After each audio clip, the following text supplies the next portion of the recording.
Afternoon. Can everybody hear me? Yep, excellent. So my name's Tim Griesbach, and I'm here today to talk about designing resilient systems. And we're going to use the theme when failure is not an option. So I know it's late in the afternoon, so hopefully we'll get through this and everybody will learn some new stuff. Get the, well, there we go. So we're here to talk about building resilient systems and the trade-offs and risks that come with building those. First, we're going to walk through the question of what we're planning for. As part of this, we'll talk about what it means to be resilient, questions to think about when defining requirements for your system. Next, we're going to look at thinking resiliently. What do the nines mean? Different aspects of recovery and the shared responsibility. And then last, we'll get into some resilient system designs, talk about some patterns and blueprints, but it's more than just component architecture. You've got to think about things like testing and operations and how that helps you out there.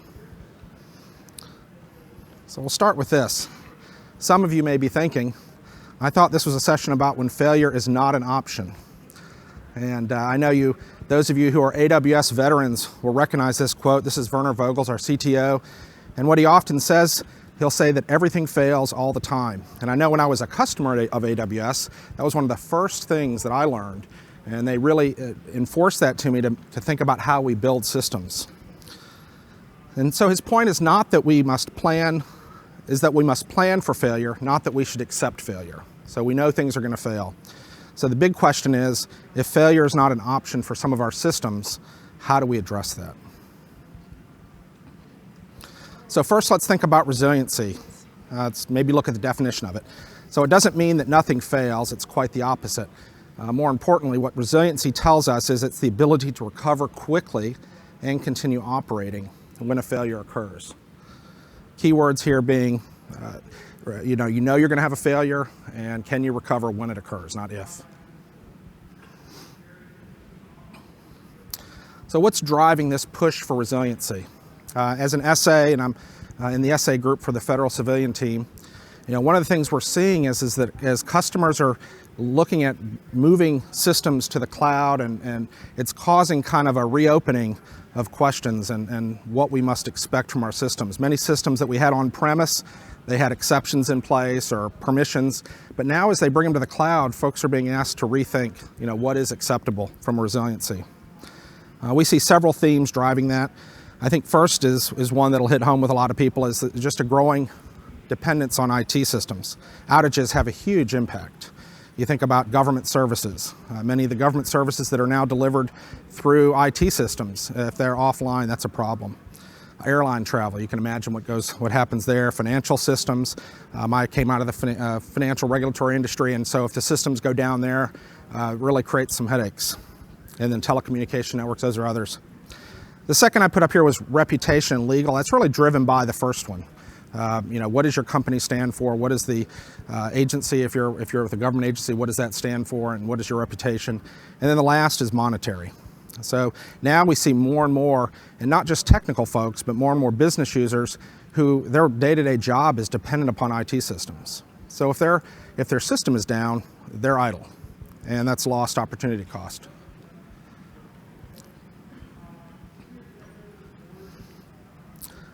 So then it's fun to think about, what are we planning for? We know that we're going to have failures. We've talked about that. We're being pushed to rethink things, but are all failures created alike, right? So we can start with this one, right? Is it spilled milk? Some failures, it's really, maybe a restoration, backup, restore, and you're good to go, right? And then there's others that is a little bit more impactful, larger scale event. Talking about multiple resources maybe you've lost some servers within a system, maybe a network or routers down. And then you get to something like this, a larger scale event where multiple people and resources can be impacted. Maybe a data center or multiple data centers are offline. If you all remember a hurricane that came through a number of years ago, came right through DC and right up to New York. And in some cases it took out both active and DR data centers for people. So as you can see, not all events are created the same, and I think we've got to take that into a balance. So then we must consider each of our applications and what their significance to our business is. What is the impact when a disruption occurs? What's the cost we're willing to invest? We can make things very highly resilient in the cloud. It just brings with it cost. Some of it's dollars, some of it's time, some of it may be performance. And ultimately, it's not a cookie cutter approach. So we're not going to have one answer that we can give you, and we can just say you can roll this out.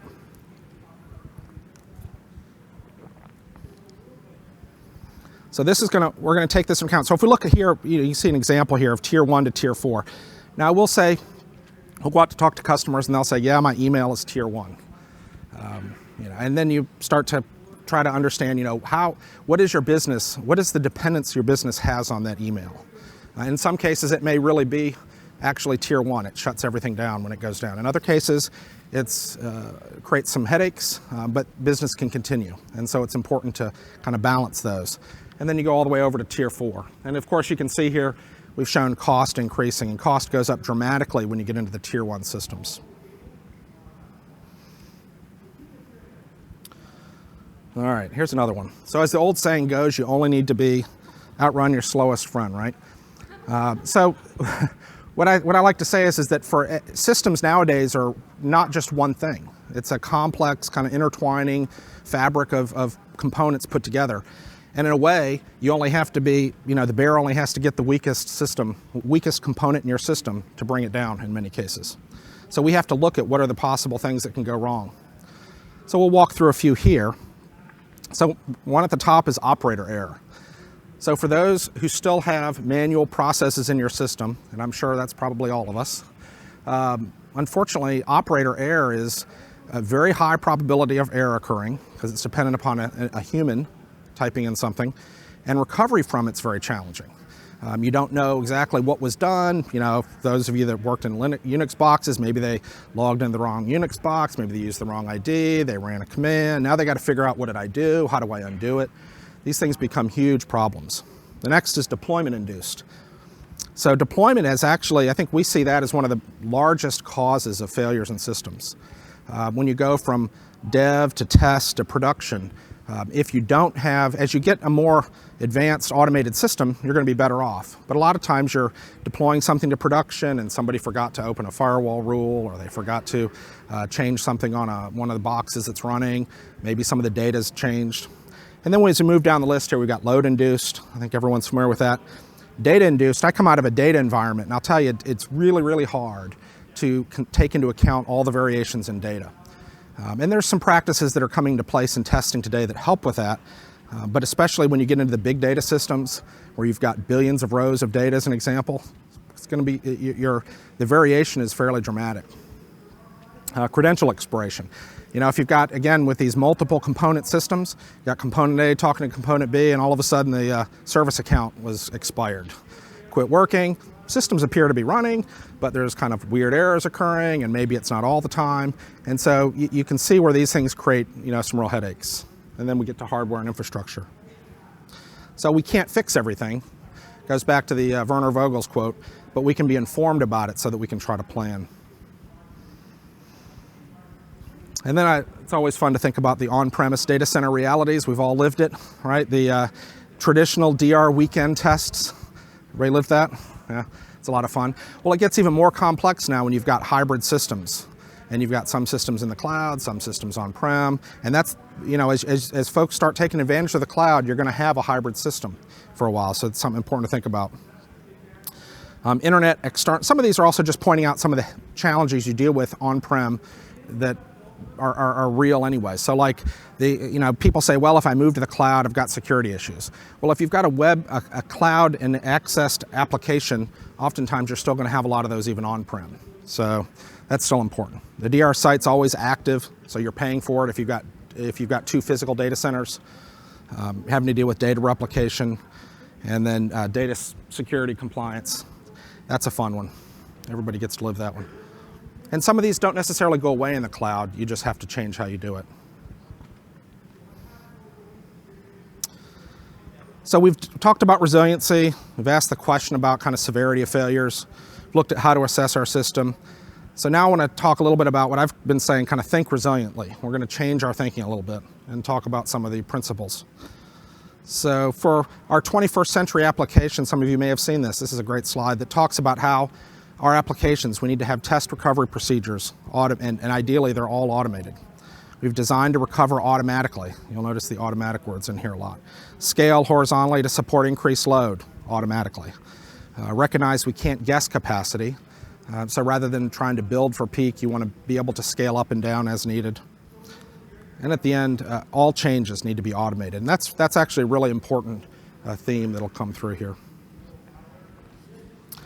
So this is another interesting one. I don't know if anybody's ever actually thought about it or who thinks about it, but what do the nines actually mean? It's a little, when someone starts saying, well, you got to have 5 nines availability. These are big numbers. And the amount of outage time is very, very, very small. So if you just take 4 nines as an example, it's 5 minutes per month, 52 minutes a year, so it's about an hour. I've lived through outages, and generally speaking, an hour would be a pretty short outage when a system goes down on-prem. All of a sudden, you've blown your entire year's SLA, if that's what you're asked to do. We really need to look at this and figure out what's important to our business, what's important to the customer, what's important to the users that are using the system, what's the impact, and then make sure we're picking something that's right and standing behind it. The cost goes up significantly as you go up, and there are systems that actually require this, so it's very important. So we'll talk about 2 other points here, and this is so in the kind of DR world, you think of RPO and RTO. So RPO is the recovery point objective. So this identifies where, if the system is kind of cooking along and a failure occurs, when you bring it back up, how far back is the data valid? Was there a eventual consistency going on where some of the data may not have been committed yet, things like that. And then RTO is when the failure occurs, how long does it take you to get the system back up and running, right? Now, of course, when we go ask everyone, they're going to say, well, I want both of these to be 0. I want to have all the data to be accurate the moment it failed, and I want the system to be able to come back up immediately. And what we like to do is really talk folks through, what is the system used for? What's the data behind the system? Sometimes it's more important that the data be valid. If you're an ATM machine, for example, and it goes down, you don't want, well, some of you might, the last withdrawal to not be committed. But then other folks are like, well, that's, maybe the data, the way the system is architected, what's more important is to get the system back up and running. And then at AWS, we believe in what we call a shared responsibility model. And so while we often talk about this with security, this also applies to resiliency. So we handle the infrastructure kind of from the hypervisor down. So the physical servers, the data centers, the power that's running them, and all of that. And it's that what we call undifferentiated heavy lifting, where we want to take care of that, and we'll provide that, and then in some of the cases, we've got some managed services. So you may think of that like an S3, for example. And so as you're using that, and then your responsibility is above that, which is the data, the security, again, the resiliency. What level of redundancy do you want to have in your system?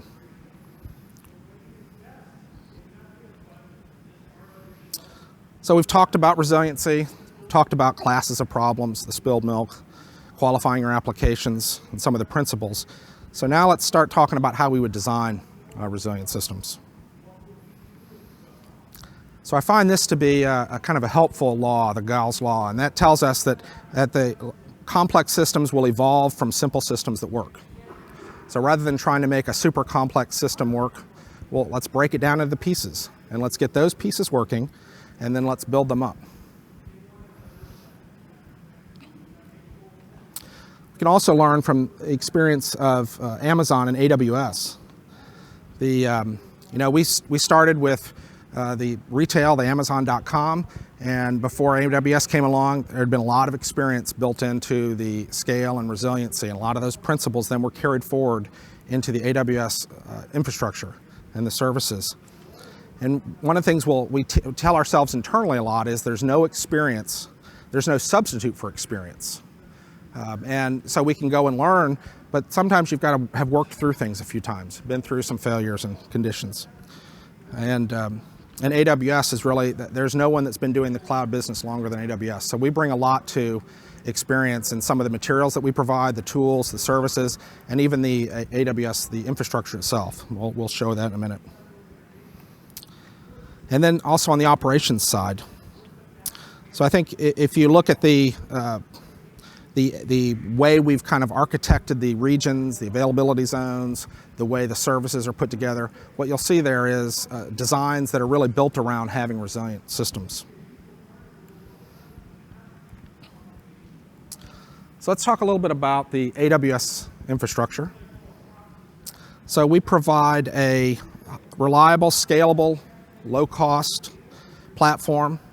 And today there's running thousands of businesses in 190 countries around the world. It's many folks are running in very high production, high resilient production systems. So it starts with a region. Each region is a separate geographic area where the cloud resources can be instantiated. Regions are isolated from each other, meaning that a disruption in one region doesn't impact another. And a phrase you may have heard is contagion in that case.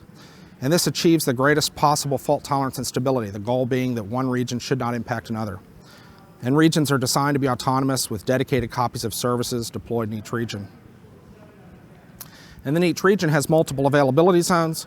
Each availability zone has a collection of data centers in it, and they have very high connectivity between them, their own power and things of that nature.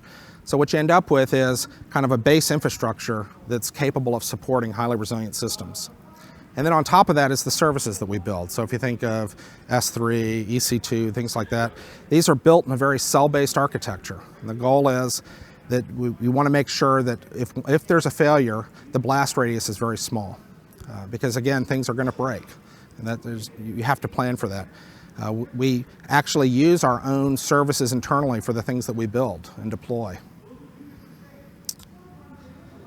And I think the other thing is just to think about distributed systems and how you build. You've all heard microservices. So as you go to a more cloud-native architecture, you're going to want to start building things that are very microservice-based. In some cases, it's maybe server-based. In some cases, you may move to more serverless as function as a service. Then we can look at where we have regions around the world. So to enable recovery across the globe, it's necessary to ensure that the network supporting your applications is appropriately redundant. It's always available and seamlessly routed. So if you're going to build a resilient application, but everything underneath of it's not resilient, you're going to have a challenge. So we provide a global infrastructure with 21 regions and 64 AZs, or availability zones. We've announced plans for 12 more availability zones and 4 more regions. There include Bahrain, Indonesia, Italy, and South Africa. And so for app designers, we kind of say this is akin to having multiple data centers across the globe where an application can be hosted. So if we move on to the next one, then we kind of show how they're all connected. So you can have lots of regions and lots of data centers, but if they don't have very good connectivity, you're going to have some equal challenges there. So we provide global connectivity options with Direct Connect network of 94 locations around the world. So the global network of AWS points of presence, which are the edge locations and regional edge caches. There's 169 POPs today in 68 cities across, I think it's 29 countries. So think like United States, Canada, Europe, Africa, Asia, Australia, and South America. All the continents excluding Antarctica.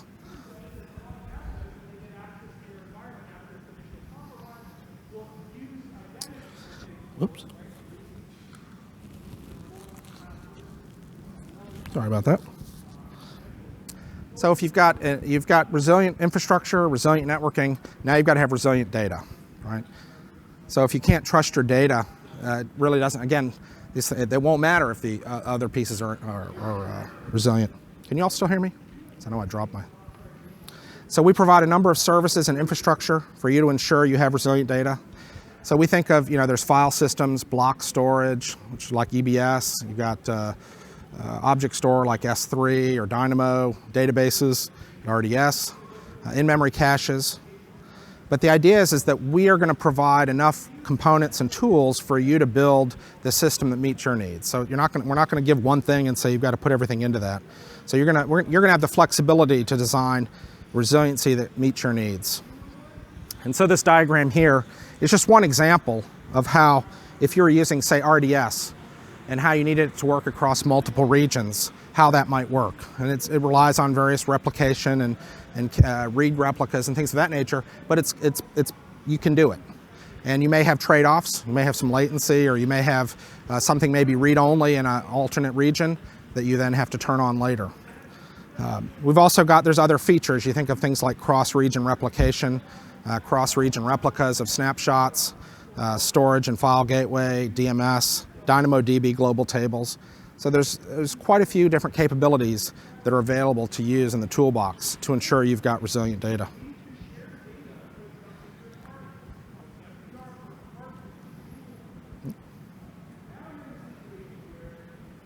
There we go.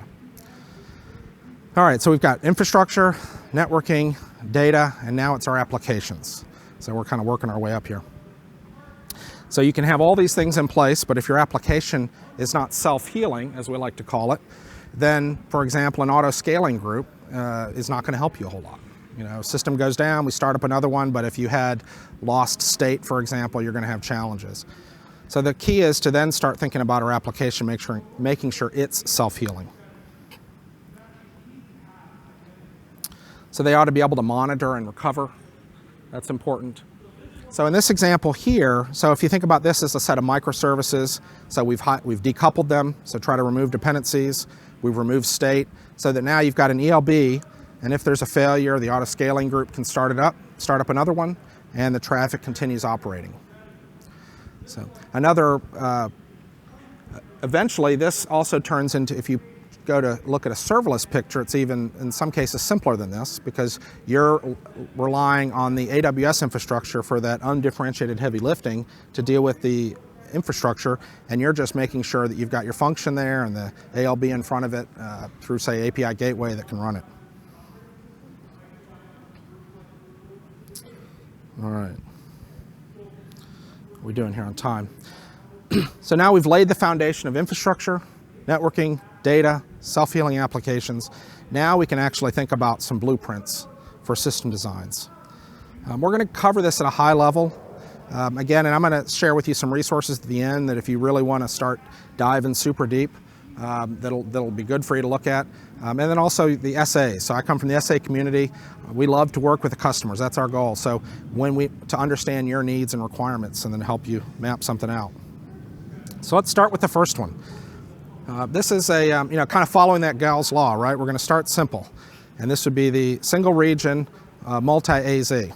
Now, hopefully, this is where folks start when they go to the cloud, but it depends on if they're building a kind of a cloud-native app or if they're moving something in that's capable of running in multiple AZs. But this is a great start.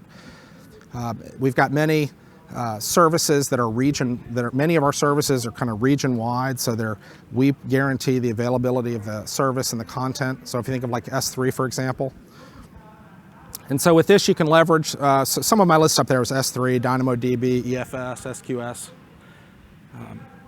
But that's this con that gets the question. That is, if you are being pressed for resiliency greater than 99.9%, that's when we need to start thinking about multi-regions.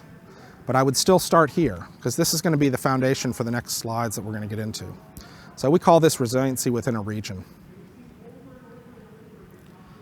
Then you can go to the next step, which would be taking what you had before, and now thinking about doing it as, looks a little bit more like what you may have traditional DR world, where using multiple regions, you've got an active and then a passive that's waiting to be, or standby that's waiting to be brought online. So it more closely looks like your traditional pattern. The challenge here would be that if the active goes down, bringing up the standby, maybe that's hours. It depends on what you have in the system. Do you need to resync things, some things like that. So there's kind of a hybrid of this that we call pilot light. And so if you needed to get an RTO of less than 4 hours, maybe you were in the 15 to 30 minute range, maybe you would consider using a pilot light, where you had part of it running in the alternate region and you were monitoring it and making sure it was ready, but you didn't have the full system running in that region.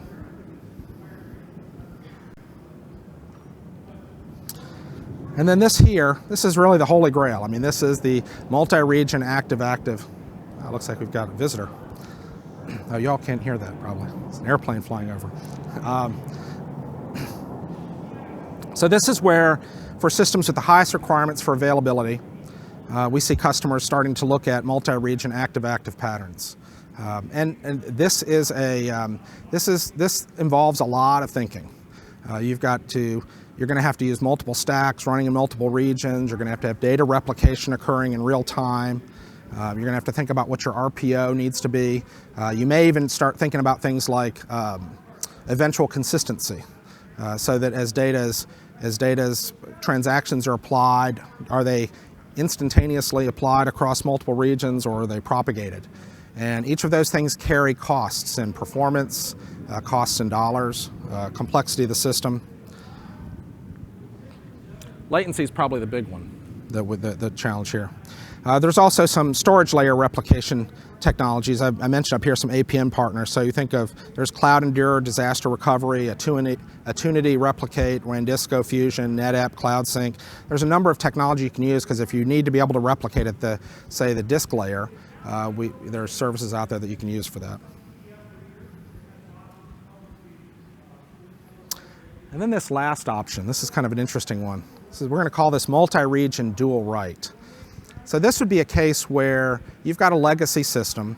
You may not have a lot of control on the internals of it, but you need to try to, is there a way we can make it highly available across multiple regions? So what you're going to rely on here is you're going to effectively have two stacks running independently of each other, and then you're going to build some services around it, which would deal with replication. But now you have to start thinking about things like checkpoints. You've got to make sure these two systems are in sync. So some of them may be things that run real time. Some of them may be you run something every night that goes through and checks data, files, things of that nature. But there are cases where this is a viable option, not ideal. But these, again, trying to put out here what are the options you can use. Safeguards is the big one. Let's see what else we got up there. And again, little to no change in apps. And usually that's because you can't change the app, not because you don't want to. That would be an anti-pattern.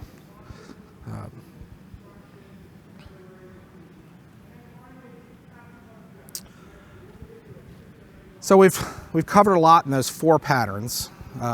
But I think it's also good to think about what are some of the kind of anti-patterns. What are the things we're trying to avoid doing, right? Sometimes people will try to they'll put a heavy focus on making individual components very, very reliable, versus recognizing that things are going to fail and making things work so that they can be run in parallel. You can have multiple instances. Continuing to trust in manual process and operations. I know we all have gotten comfortable over the years with our processes that we run on premise. But it's a great opportunity, especially with infrastructure as code and the automation capabilities as we move to the cloud, to re-ask that question. Is there a better way? So we've got a few here. The replicating on-premise ones, the use of non-redundant architectures, single data center. So sometimes, and they'll end up with what looks like an on-prem data center in the cloud. I would call that an anti-pattern. Reusing manual processes.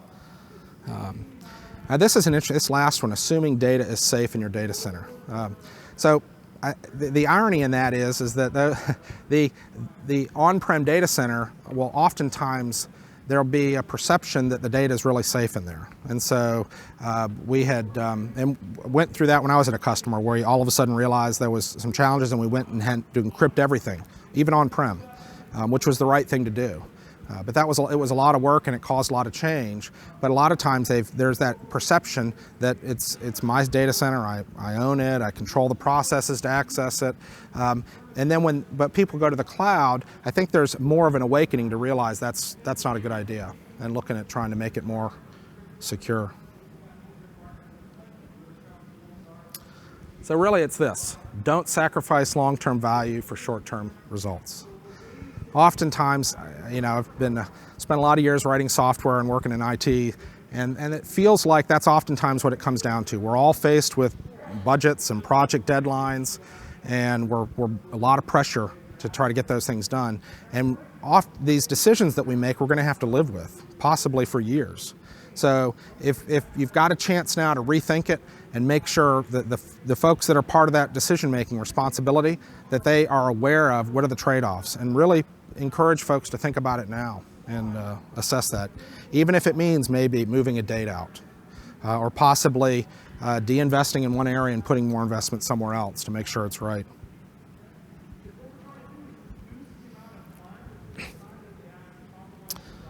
All right, so we've talked about infrastructure, data, apps, and some architectures.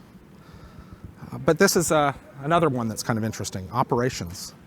You can have a resilient web application, you can have systems that are auto-scaling, but if your operations, if you haven't gone through and thought about how we're going to make our operations resilient, you still have a fairly significant gap that could be a problem. So we can't overlook that. This goes back to the slowest guy and the bear. It's important to make sure that we are thinking about everything. Excuse me.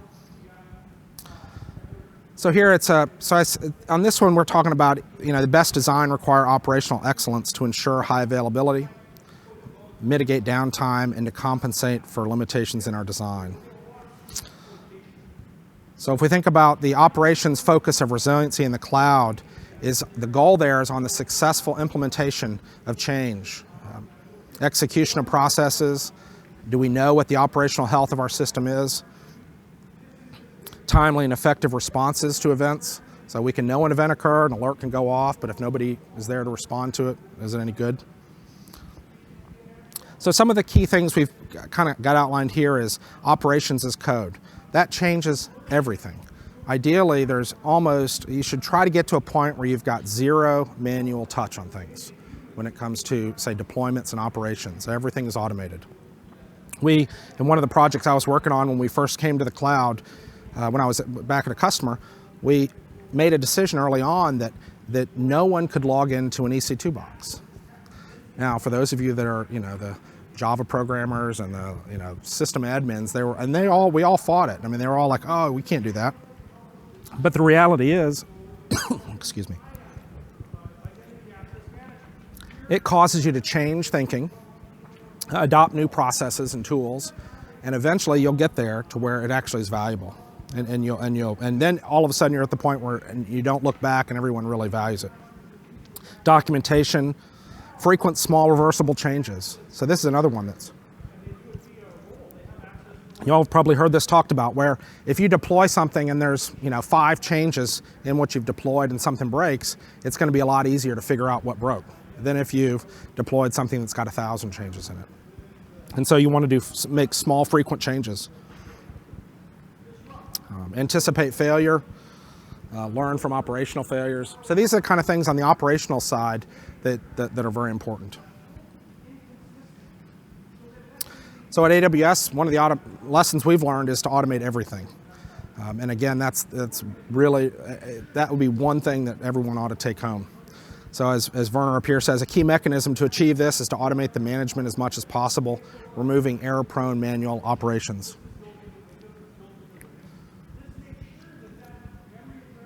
And the cloud makes that possible with the configuration as code, with the APIs that are laid out there, so as you all start to adopt it. So if you've architected with resiliency in mind, a recovery environment, for example, can be stood up in minutes via AWS CloudFormation templates or AWS Systems Manager automation. Another thought here was that a lot of organizations are great at monitoring, but they're not so good at acting on them. What do? Do you just set an alarm, or have you actually built automated responses? So if you sense that a system is not doing well, what are you going to do about it? And can you programmatically respond? And a lot of that can be done now. And we've seen cases where customers doing that.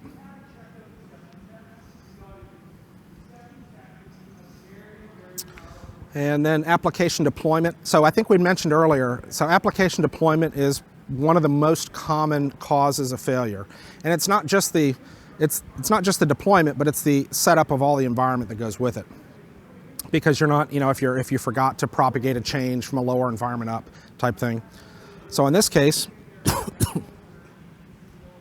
on AWS, using infrastructure as code, you can integrate the infrastructure changes, application changes to be tested, and validate before they reach production. I'd suggest thinking about things like blue-green or canary deployments. So these are part of that, what you may have heard of CI/CD. So with blue-green, you stand up a new environment, make sure it's working, and then you switch over to it. With canary, you might start rolling out changes to a few servers, make sure it's good, and then keep pushing it out. And a lot of these, again, going back to the slide, we're talking about lessons learned from AWS. These are all things that we do internally with our services across AWS and Amazon.com. So we've got developer tools, including, so there's AWS Code Commit, Code Build, AWS Code Deploy, Code Pipeline. These are all designed to provide that integrated set of tools which allow you to build pipelines, integrating infrastructure and code deployments. And they're configurable, and they allow you to factor in some of these deployment techniques that we've talked about.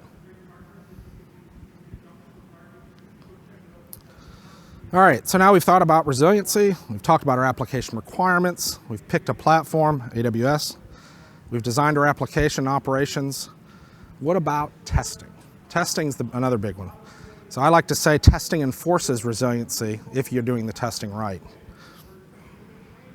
I don't know how many saw this at reInvent a couple years ago, but remember, think about chaos engineering, those of you that are familiar with it. So this line is perfect right here. Chaos doesn't cause problems, it simply reveals them. Those problems were there, you just haven't been brought to light yet. So utilizing the principles of chaos engineering, you can incorporate that into your testing and your development processes to actually find these things earlier on. So we're going to leverage this to ensure our resilient systems continue to operate. First, we've got to have a detailed understanding of the failures and impacts on the system. So the test scenarios and plans that you have, they should actually be based on a careful study of what are the failure modes of your application. So there's a practice here that's referenced called failure mode effect analysis. Some of you may have used this. But it uses a technique where users get empirical measurements and they actually go through the different failure modes and what are the effects. And your goal is to try to keep reducing it down to the point where you've got a more stable system. But this is, now we're going to go with chaos. Up to this point, we've talked about just the testing scenarios. But how do we actually, if we just think about single failures, when we've got, remember, most of our systems now are multiple components. So we can't, it's not just good enough to make sure that one component's working, but what happens when a component in a complex system goes down? And oftentimes when that occurs, it's not even obvious that there's an error. You got weird conditions start occurring. It's not necessarily that people can't even log into the system. So today's apps are built on new platforms. You've got web, you've got mobile, IoT, distributed technologies. And even when each individual service is distributed and functioning properly, the interactions between them, that's what we were talking about. So how would it behave if there were multiple failures? So some of you are familiar with, if you've studied chaos engineering, the idea is that it actually goes out and starts introducing chaos into your system. And the goal would be to identify, what happens if a server goes down? What happens if a router goes offline? What happens if a user ID or a login is disabled? And why don't we actually make that part of our regular development testing environment so that we're seeing it? And then you can really take it to the next level. And if you've heard Netflix talk about this, right, you actually can do this in production. And I know it sounds, the first time I heard that, I thought, that seems a little bit, I'll stick to development and test. But we actually incorporated it when I was, before I came to AWS, and we had it running really well in lower environments and eventually moved it into production. And you can, you pick and choose what you're going to start with. You dip your toe in at first. But eventually it starts identifying problems in the system and it becomes super resilient because of that.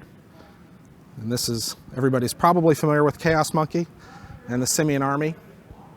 So now they've got a whole number of tools that can deal with servers, regions, different pieces of things, even slowing traffic down, things of that nature.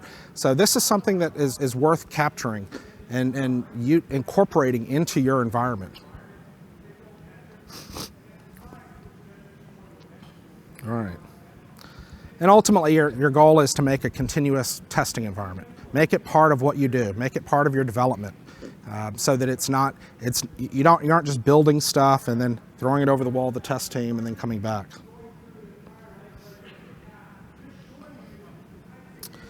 And this is, I love this slide here. This is, we're builders, right? And I think everyone here is builders.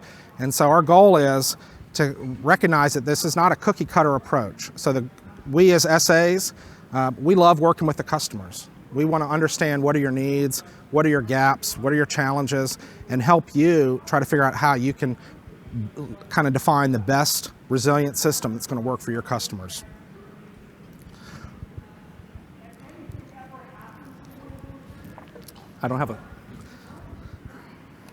So now we're going to wrap up with a couple of items. I want to talk about some future considerations as you move to the cloud. First is really going serverless. So I think that if you're maintaining things like AMIs, ideally you want to get to a point where you no longer have to maintain AMIs. You want to worry about building your business logic, building your business services, doing things that are going to add value. So going serverless is a big plus here. Leveraging the AWS region-wide services, breaking it down into smaller services. You want to reduce the blast radius. So when something fails, you want to make sure that what fails has a small impact and that you're able to recover quickly. And then the well-architected tool that's here. So some of you may be familiar with our well-architected process, and I'll share a link on that in a second as well. And last year at reInvent, we announced the well-architected tool, and that allows you as the customer to go out and you can actually go through and do an assessment of a system and your processes, and it goes through all the 5 pillars. So you can, assuming you answer the questions, what level of detail you choose to provide, and it'll then provide information back on how to make things better.